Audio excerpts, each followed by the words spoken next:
exemple, es dedica a explicar com potenciar l'ús oral i escrit. Es diu que l'Ajuntament procurarà o utilitzarà preferent el valencià, però que la ciutadania podrà exercir sempre el seu dret a usar i a rebre la documentació en castellà. En el capítol 3 s'expressa que la documentació es redactarà en valencià, però respectant la llengua triada pel redactor o per la persona que la rep. En els capítols 4 i 5 es redefineix i actualitza el gabinet i es dona suport a la promoció de campanyes. Per tant, és un capítol necessari que suposa una aportació important.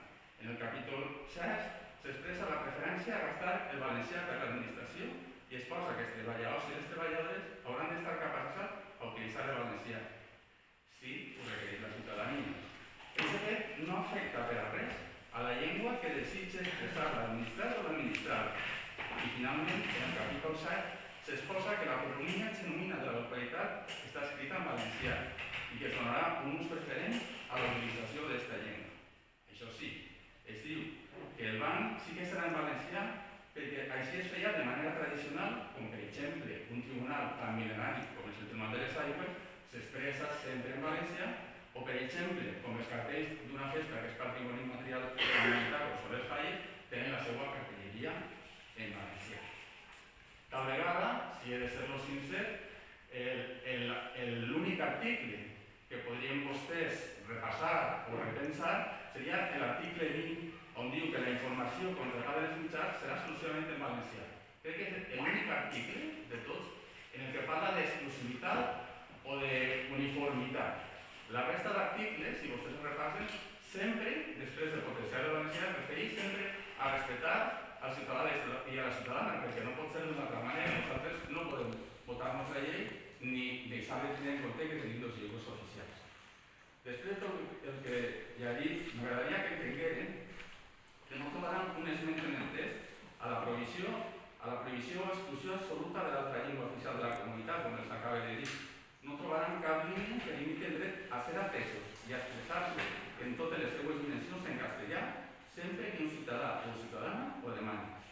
I si realment la troben, jo us demanaria que les limitaran en el reglament, que per això estan vostès com a polítics per a mirar-la també. El reglament descriu, això sí, com potenciar de manera oral o escrita en l'administració la llengua valenciana. No suposa cap novetat. És fer el que s'està fent i simplement donar-li format de reglament.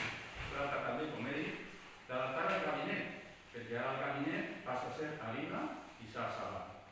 Suposa també augmentar les possibilitats de millors subvencions, com s'acaba de dir. I això se'n queda apuntar-los una idea.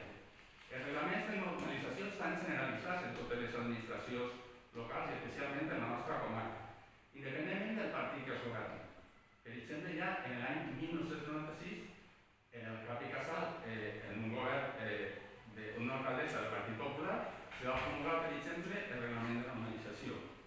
I actualment, per exemple, si ens centrem en la nostra comarca, els governs municipals del PSPB-PSOE han promulgat al llarg del temps aquest tipus de reglament. Podem parlar del No Repòsit també, que va ser pioner en l'any 92, Museros i la Paula de Farnals o Vinalesa és més recent. I del Partit de Compromís, per exemple, podem esmentar el cas més.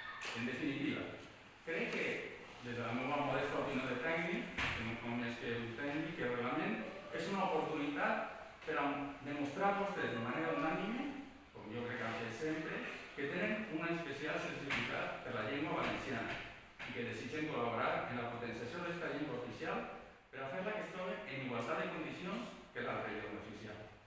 Estic convençut que poden aprofitar aquest reglament per a continuar units en aquest tema, com ho han fet sempre. No dubte de la seva capacitat d'arribar a acords. Estic convençut que des del debat i des de la discrepància amb tolerància i respecte poden millorar i consensuar aquest text. Pregaria, per tant, que ara que tenen el projecte entre les seues mans, com han fet en aquest tema, tornar a dir, mostren una imatge de unitat. Si em permeten, els demanaria, això sí, que no debatem com un tot, perquè pot transformar-se el debat en una discussió sobre una abstracció real, sense tenir en compte realment el que es diu i com es diu cada article. Miren, per tant, cada article en deteniment i aporten el millor de vostès al respecte amb ganes d'enriquir. Vostès, del meu parer, són capaços de tot això i de molt més.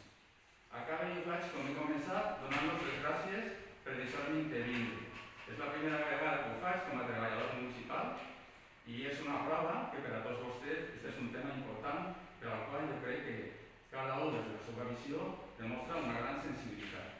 Estic convençut que ara, quan es deixen, trauran el millor de vostès, com he dit, i trobaran la millor manera d'arribar a algun consens per a aquest reglament, si ho consideren endavant. Pense que val la pena que a l'hora dels sorells es manifesten novament de manera conjunta a favor de la llengua valenciana, perquè la unitat fa fort als pobres. I ara sí, acabe amb una cita que per a mi em resulta important. És d'un llibre que es diu La llengua dels valencians, de Manuel Sánchez Guarner, que era un investigador i lingüista, i que a mi és un referent. Però no es tracta d'una cita d'ell, es tracta d'una cita del gran poeta valencià Xavier Cas, que demostra en aquesta frase que la qual vull acabar, que la llengua és patrimoni de totes les persones que l'estimen. I diu així: llengua, meva i d'aquell que a mi